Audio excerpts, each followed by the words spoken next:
धन्यवाद धन्यवाद समस्त को आज यही पवित्र दिवस समस्त को स्वागत करुच्ची।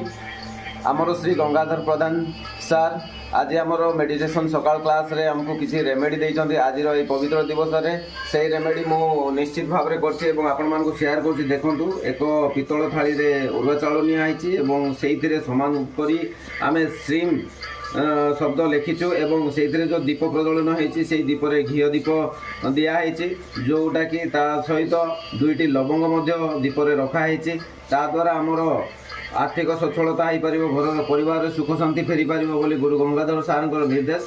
तेणु समस्त को मु स्वागत करुच्ची। आपण आजिकार यही जो रेमेडी करें घरे यही रेमेडी पखापाखि संध्या 11टा पर्यंत रात्र 11टा पर्यंत अच्छी जोटा कि आपण मैंने करें। तेणु आपण को धन्यवाद। आज यही रेमेडी मुझे सेयार कर बहुत खुशी और गुरु को बहुत बहुत धन्यवाद। धन्यवाद विश्वशक्ति। धन्यवाद धन्यवाद।